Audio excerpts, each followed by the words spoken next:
Hi friends, ഇന്ന് ഞാൻ ഇവിടെ ചെയ്യാൻ പോകുന്നത് പിസ്ത കേക്കാണ്. ഇന്നിവിടെ നമ്മൾ ഐസിങ് ചെയ്യുന്നത് പിസ്ത ചോക്കോ കേക്കാണ്. ഇതിന് ഡിസൈനിങ് പറഞ്ഞിട്ടുണ്ട്. ഒരു കാർട്ടൂൺ ഡിസൈനാണ്. ഫൗണ്ടൻ്റ് കൊണ്ട് കാർട്ടൂൺ നമ്മൾ ചെയ്ത് വെക്കുന്ന ഡിസൈനാണ് ചെയ്യുന്നത്. അത് കസ്റ്റമർ നമുക്ക് തന്ന ഒരു ഓർഡറാണ്. അപ്പോൾ അവർ മോഡൽ കാണിച്ചിട്ട് ഇതുപോലെ വേണം പറഞ്ഞ് തന്ന കേക്കാണ്. അപ്പോൾ അതിനായിട്ട് നമ്മളിതിന് മുന്നേ ഞാൻ ചെയ്തിരുന്നു പിസ്ത ചോക്കോ കേക്ക്.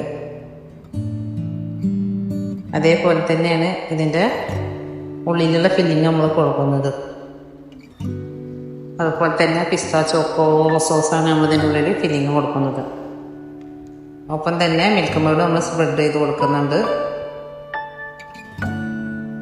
അതിൽ തന്നെ കുറച്ച് നമ്മൾ പിസ്തയും മിക്സ് ചെയ്തിട്ടുണ്ട്. അപ്പോൾ അടുത്ത ലെയർ നമ്മൾ അതുപോലെ തന്നെ ഫില്ലിങ് കൊടുക്കും. എനിക്ക് സാധാ പിസ്ത കേക്കാണ് പറഞ്ഞിട്ടുള്ളത്. നമുക്ക് വേറൊരു കേക്ക് ഉണ്ടായിരുന്നു പിസ്ത ചോക്കോടെ.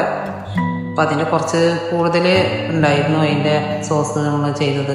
അപ്പോൾ അത് ജസ്റ്റേക്ക് ഇതിന് നമ്മൾ ഫില്ലിങ് കൊടുത്തു എന്നുള്ളൂ. കാരണം അവർക്ക് റേറ്റ് പ്രശ്നമായതുകൊണ്ടാണ് അവർ സാധാ മതി എന്ന് പറഞ്ഞത്, റേറ്റ് കുറഞ്ഞത്. നമ്മൾക്ക് ഐസിങ് ചെയ്തെടുക്കണം. ഐസിങ്ങൊക്കെ നമ്മളിത് ക്രീമിൽ തന്നെ ചെയ്യുന്നത്. അവർ കാണിച്ച ഫോട്ടോത്തിൽ ഫുൾ ഫോണ്ടൻ്റ് കേക്കാണ്. അതായത് അതിന് ഫ്രഷ് ക്രീം വരുന്നില്ല. നമ്മൾ ഐസിങ് ഇല്ലാതെ തന്നെ ഫോണ്ടൻ്റ് കൊണ്ട് തന്നെ നമ്മൾ കവർ ചെയ്തിട്ട് കേക്കിനെ കവർ ചെയ്തിട്ടുള്ള മോഡലാണ്. അപ്പോൾ അത് റേറ്റ് കൂടിയ കാരണം അവർ പറഞ്ഞു അത് വേണ്ട, ക്രീമിൽ ഐസിങ് ചെയ്തിട്ട് അതിൽ വരുന്ന കാർട്ടൂൺസ് മാത്രം ഫോണ്ടൻ്റ് കൊണ്ട് ചെയ്താൽ മതി പറഞ്ഞു. അപ്പോൾ പിന്നെ റേറ്റിൽ നമുക്ക് കുറേ വ്യത്യാസം ഉണ്ടാവും അങ്ങനെ ചെയ്യുമ്പോൾ. അത് കാരണം നമ്മളതങ്ങനെ ചെയ്ത് കൊടുക്കും. കസ്റ്റമർ എന്താ പറയുന്നത് വെച്ചാൽ നമ്മൾ അതുപോലെ ചെയ്ത് കൊടുക്കും മാത്രം. ഷോപ്പിലായതുകൊണ്ട് ഇപ്പോൾ എല്ലാ വീഡിയോ കാണിക്കാൻ പറ്റിയോളന്നില്ല. അപ്പോൾ പറ്റുന്ന വീഡിയോ മാത്രമേ വീഡിയോ എടുക്കാറുള്ളൂ. അത് വീഡിയോ എടുക്കുക പറഞ്ഞാൽ അതൊരു സമയം തന്നെയല്ലേ, സമയം പോക്ക് തന്നെയല്ലേ.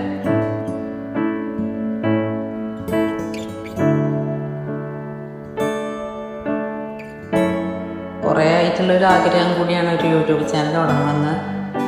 അപ്പോൾ ടൈമൊന്നും ഇല്ലാത്ത കാരണമാണ് അത് ഇതുവരെ അങ്ങനെ പോയത്. അതുപോലെ ഫോണ്ടൻ്റ് കൊണ്ട് ഉണ്ടാക്കി നമ്മൾ കാർട്ടൂൺസ് ഒന്നും ഉണ്ടാക്കുന്നതൊന്നും കാണിക്കാൻ പറ്റിയിട്ടില്ല. ഒരു ദിവസം പിന്നീട് നമ്മൾ അത് ഫോണ്ടൻ്റ് വെച്ച് നമ്മൾ ഉണ്ടാക്കുന്നത് കാണിക്കുന്നതാണ്.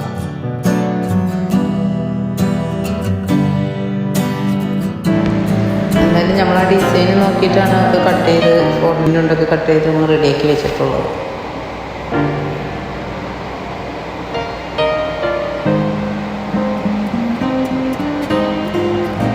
ഇങ്ങനെയുള്ള കേക്കൊക്കെ ചെയ്യുമ്പോൾ നമുക്കതിൽ സമയം ഒരുപാട് ആവശ്യം വരും. അപ്പോൾ ഞാൻ ബാക്കിയുള്ള തിരക്കൊക്കെ കഴിഞ്ഞ് കേക്കിൻ്റെ ഓർഡറും കാര്യങ്ങളും കഴിഞ്ഞിട്ടാണ് ഇങ്ങനത്തെ കേക്ക് ചെയ്യാറുള്ളൂ.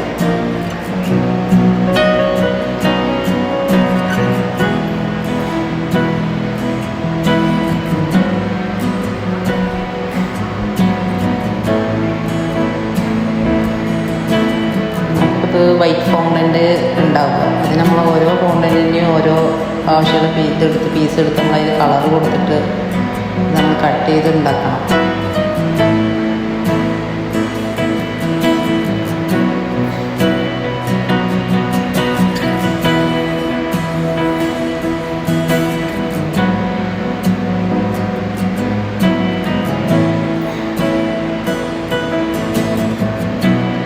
ഇതാണ് നമ്മുടെ കാർട്ടൂൺസ്. മോള് പറഞ്ഞത് പിക്കാച്ചു ആണെന്ന്.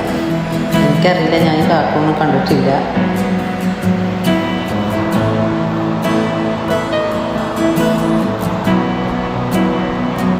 അപ്പോൾ വീഡിയോ ഇഷ്ടമായി കഴിഞ്ഞാൽ ഷെയർ ചെയ്യുക, ലൈക്ക് ചെയ്യുക, സബ്സ്ക്രൈബ് ചെയ്യുക.